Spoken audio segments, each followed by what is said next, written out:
so hot. It's gotta be a freak thing. It'll be colder tomorrow. In fact, a freak heat wave has hit the canyon. The temperature's heading for 108 degrees, much hotter than anyone expected. Lauren had been the year before, and it was hot, but not 110 degrees hot, you know, not cook you alive hot. We had anticipated that the temperature would be in the 90s. 90-degree weather would have been bad enough. And the route down offers no protection from the ferocious sun. This is when we realized that we don't have any shade. We're not going to have any shade from now on. There's nowhere to hide. It's constantly beating down on you.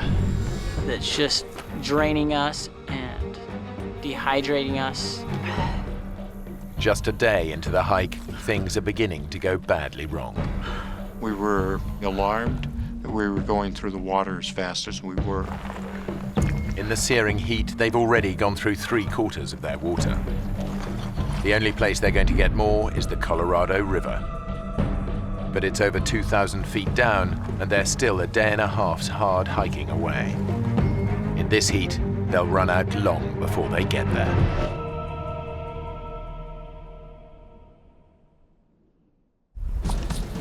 As we were hiking, that's all we could think about was the river, of getting to the river. All I could think was, that is still very, very far away. So it was really worrisome to me that it was so hot and then I was running low on water. Just think about running in that river and drinking pints of icy water. A couple of hours in the morning and we'll be there.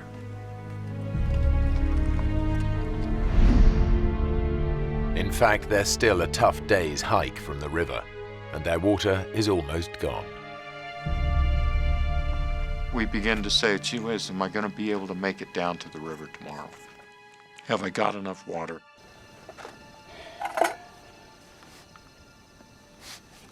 Their obsession with every drop of water is becoming overwhelming. Hey, Jordan, don't let it boil. It's a waste. Just gonna heat it a little.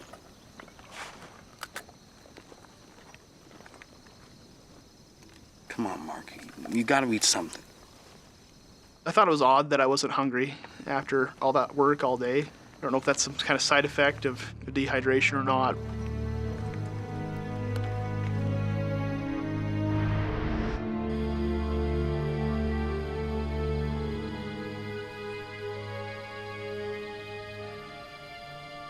Definitely that night I was starting to feel a little shocked and surprised that something I thought would be so fun was starting to turn into something that was so scary and so worrisome to me. And I felt like I had started to lose control of the situation that I was in. Dave?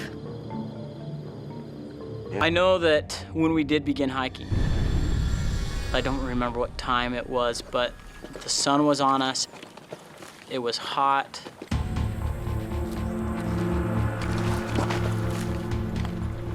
We could feel our bodies were dehydrating. We could feel the heat. They're sweating up to 4 pints of water an hour and dehydrating fast.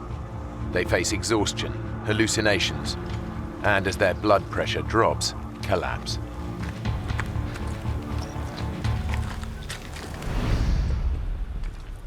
Just before noon, they face yet another ordeal. A grueling descent down a steep, rocky chute.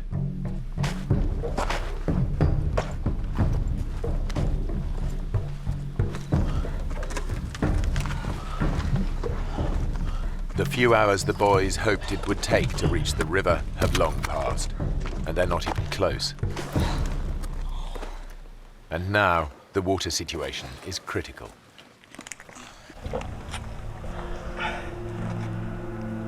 Is that it? You? Not a drop. David shared a lot of his water. Who wants it? He gave the most of his water to anybody. Come on, Jordan.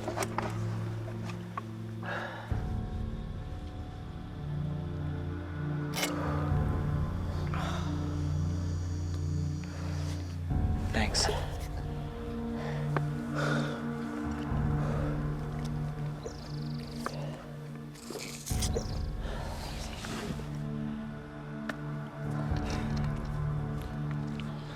That's it.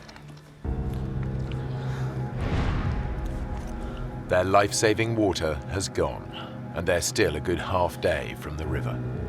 I knew that we were out of water. I knew that, if we fooled around or wasted our time, I knew that we would run into trouble.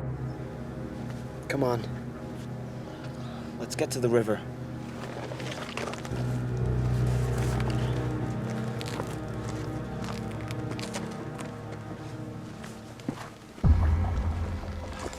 Guy is struggling most in the unrelenting heat. He's fallen behind the rest of the group. It was like being in an oven. I was physically exhausted. Severe dehydration is putting Guy's body under intolerable pressure. Finally, it just gives out.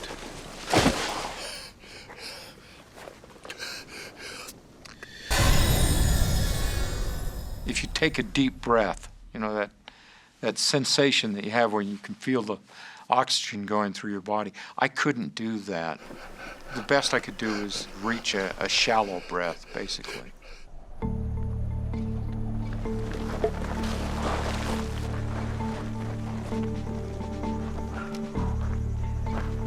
Hey, where's Guy? By the time the group realize he's not with them, they're hundreds of feet further down the chute. Guy! I need some help up here! Can't you get down? I can't! I gotta take a break! At that point, I began to really question whether I'd ever make it down to the river. We need to keep going. Look, we can't just leave him. There's some shade here. We'll sit in the shade and wait for him to catch up. We can't leave him behind. But Jordan thinks that waiting for Guy could be a fatal mistake. If we don't go now, we're all gonna die. I'm not just gonna sit here and wait and die. When Lauren said we needed to wait for Guy, I was mad. I knew that if we didn't leave, that we would die. What he needs is water. Let's get down to the river and get him some. Come on. It's a tough call. If they leave Guy behind, he could die, but waiting for him to catch up could kill them all.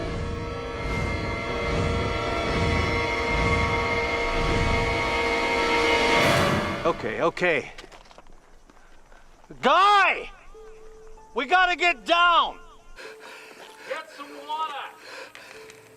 We're coming back! We're coming back with water! Lauren, look after the boys! I had never heard a tone like that in anyone's voice before. Lauren, look after the boys! That kind of fear or anything like that ever in my life. Just, it changes you when you hear something like that. Anybody got any water left? No, I'm out. Then Lauren remembers something that might just save their lives. Hey, wait a minute. Wait a minute. There's a creek runs up there. Half a mile along the ridge. There was water in that creek last June. I'll go. Give me some canister. See trees along the creek bank, okay? In these conditions, the extra hour of hiking puts a huge strain on David's dehydrated body. But if he finds water, it'll be worth it.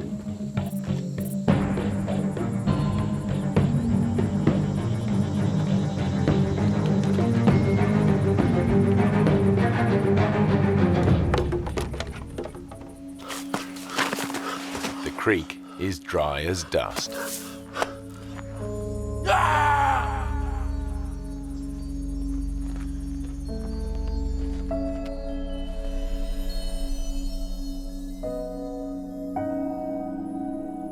Hey, Mark. Mark, wake up. Wake up. There was nothing there. Just an empty riverbed. It was very difficult. We had no idea where water was, how we were going to get there, when we'd get there, or how much longer we'd last.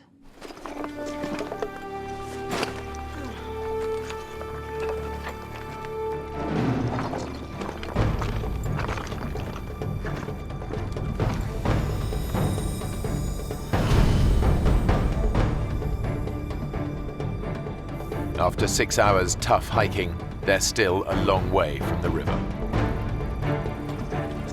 The temperature has climbed to a searing 112 degrees Fahrenheit. Dehydration and exhaustion are taking their toll. Our bodies became weak very fast. Our pace that we were walking slowed down extremely.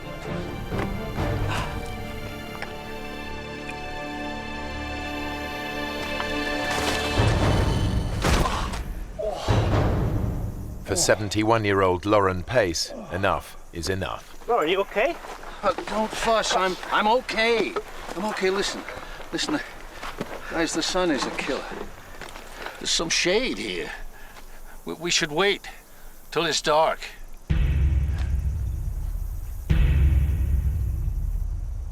Lauren reckons that hiking at night will be less strain on their dehydrated bodies.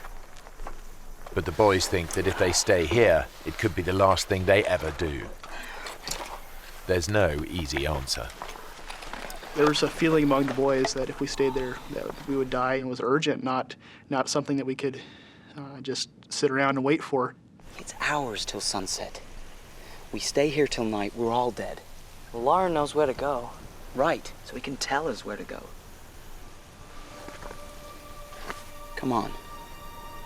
You want to just sit here, or do you want to do something?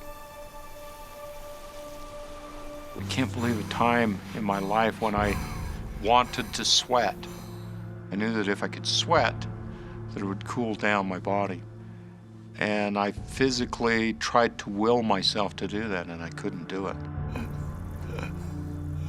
Without cooling sweat, any physical exertion could send his temperature spiraling out of control.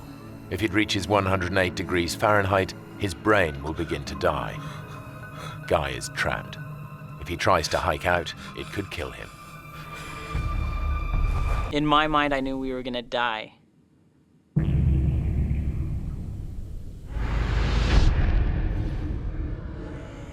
You're weak, your body hurts and aches, you have headaches. I just remember not knowing if I'd ever get up from that position. I remember that could be the last place I'd be, is under that rock.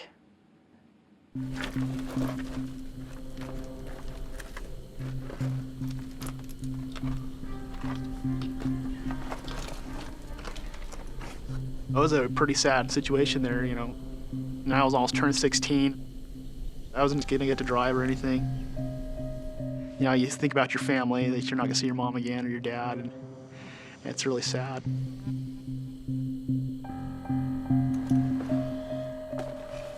Even David, the optimist of the group, is struggling to see a way out. I'd asked David a couple times by now, David, do you think that we're gonna make it? Are we gonna die? We are gonna make it, aren't we? And most of the time he'd be like, oh, Mark, of course we're gonna make it. You're fine, don't worry about it, okay? I think we might die here. But this is the first time I heard David say, you know, Mark, I think we might. I think we might die.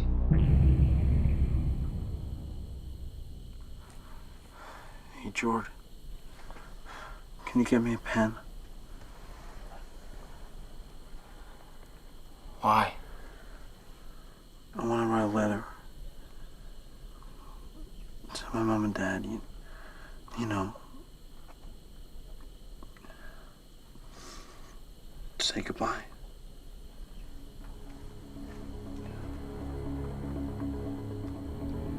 Don't be stupid, Dave. We're not gonna die. I was telling him that, not to give us confidence or not to give us hope. But I almost said it just so that I didn't have to go get him one. So I didn't want to move from that spot. I physically couldn't. I was just gonna lay there to die, and I didn't want to do anything else. The boys start to drift in and out of consciousness. It's a terrifying climb, but David and Jordan finally make it down as well.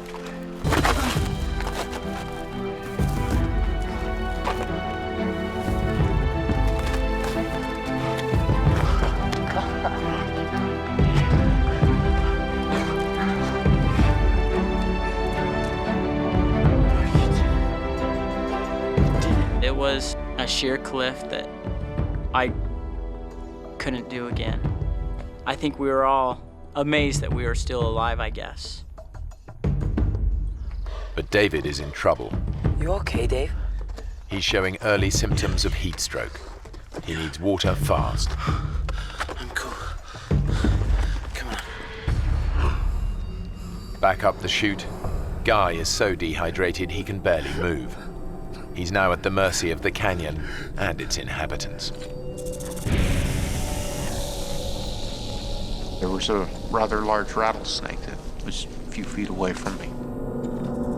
The western diamondback rattlesnake is one of the most aggressive snakes in the US. A bite from an adult can deliver enough venom to kill in as little as 6 hours. I remember experiencing the fear that that snake would turn and sense my body heat.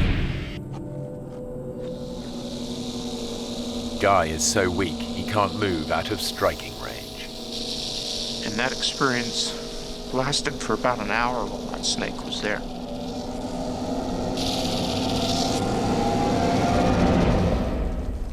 We could hear the water, and it seemed so close.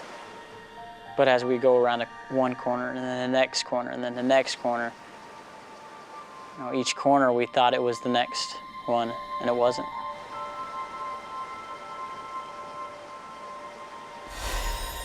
I just remember how bad we wanted the water. Our tongues were like a rock wrapped with sandpaper. The pain of it was just excruciating.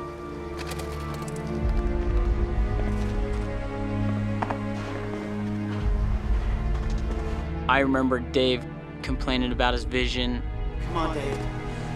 You're nearly there. And he was shaking. All of us were.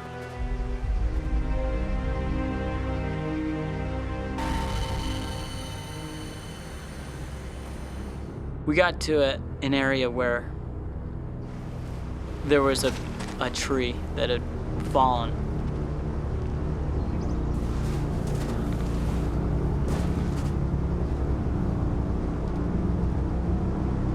David was leaning against a tree, and I was like, hey, we're almost there, guys. And at that point, David collapsed. David? Dave? You okay? Me and Mark went over to him. Dave. And I remember seeing Dave's eyes roll back in his head, and his breathing is really jumpy. Hear us.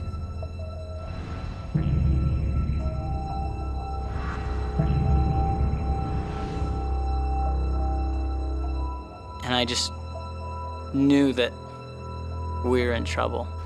The three boys are in a remote part of the canyon, and dehydration has finally made 15-year-old David collapse with heat stroke.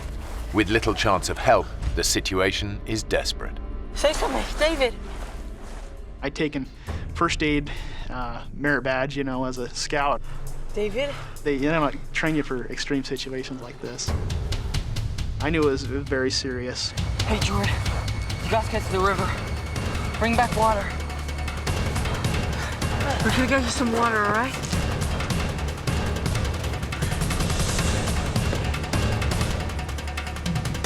And as I went around the first corner, I could see the water, and it was about 100 yards away.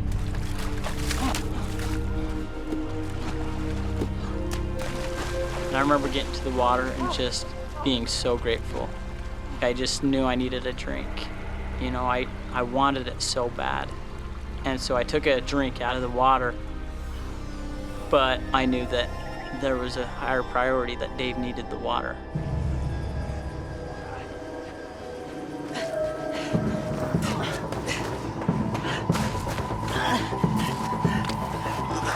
Why isn't he swallowing it? Pour it on him. So the next thing we could think to do was to pour it on him to cool him off. Come on, man. I'm out. I'll go. Are you okay? Let's get him back down. Let's get him wet. That was such a great relief to me to know that there's somebody here that knows how to take care of Dave. Mayday, mayday. David is in good hands, but with night falling, there's no chance of a helicopter rescue before dawn.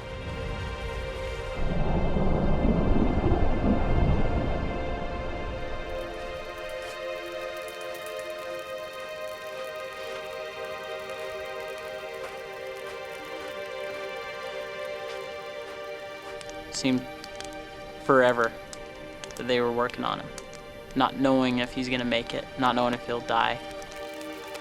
He's still hypothermic.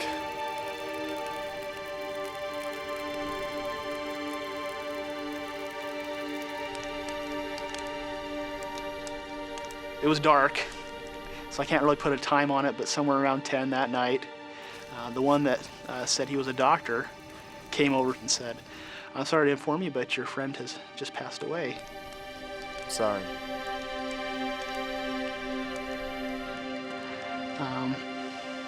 And it was a hard experience.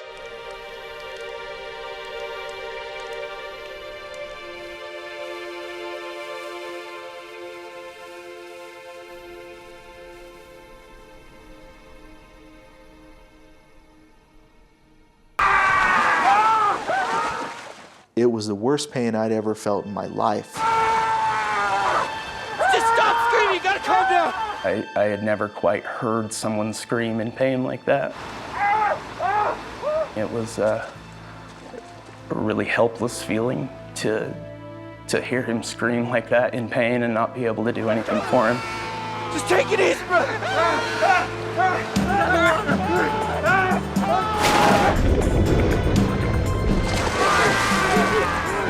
Get up and help me! Get out of the water!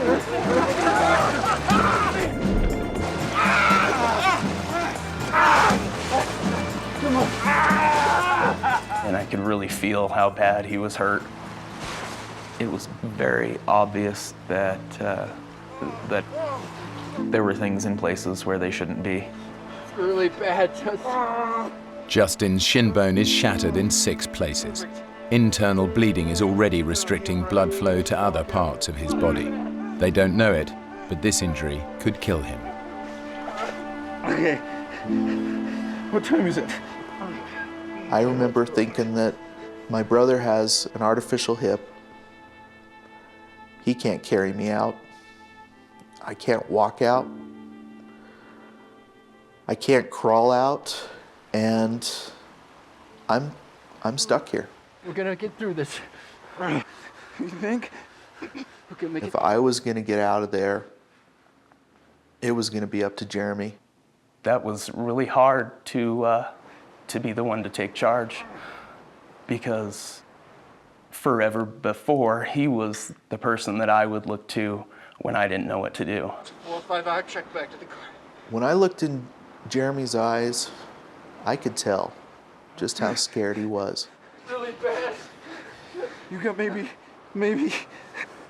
an hour of light.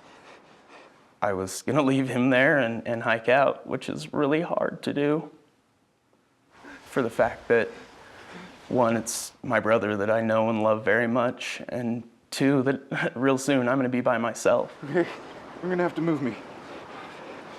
Up against the wall, out of the wind. You ready? Okay, just do it, do it! I think both of us knew just how serious of a situation we were in. Justin's in real danger. Between his injured leg and the freezing temperatures, his chances of survival decrease with every passing hour. Jeremy needs to move on. It's another 4 miles to the side canyon exit, and the light is fading fast. That's the side canyon there, right? I'll just crow's nest it up here, double time it back to the car, call for help. Just take it one step at a time. How you feeling? Good, considering I've never been this scared. When we started divvying,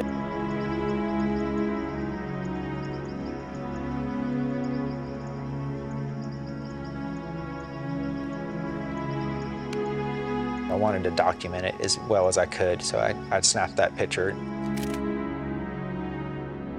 hoping that one day somebody would find our bones and our camera and see that we had been there on the 6th day.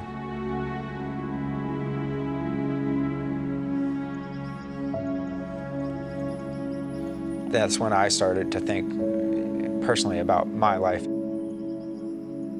I did not have a close relationship with my family. I had never told my mother that I loved her. I had never told my family how much they meant to me. It was killing me, and I wasn't going to have that opportunity if I died out there.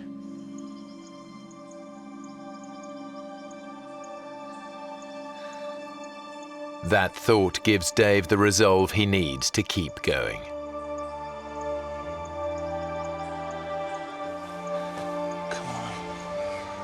It's time.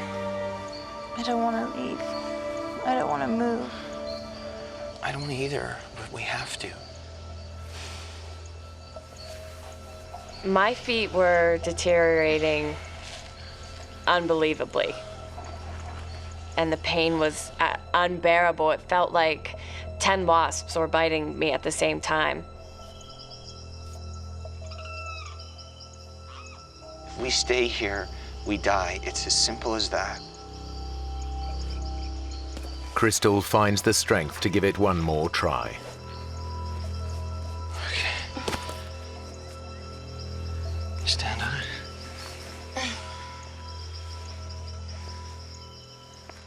It's my girl.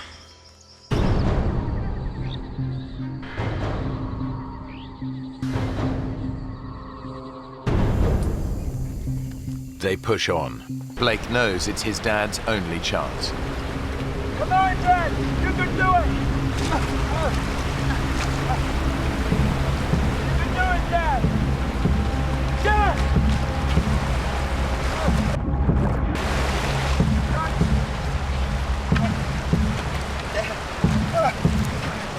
Oh my God, you're freezing. Dad, come here.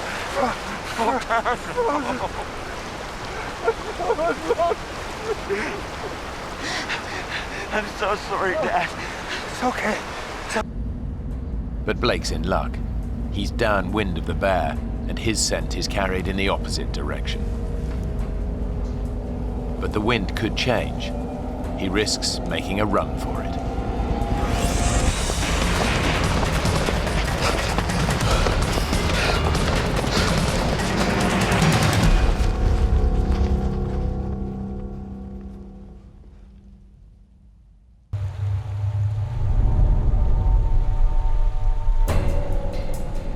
What's that?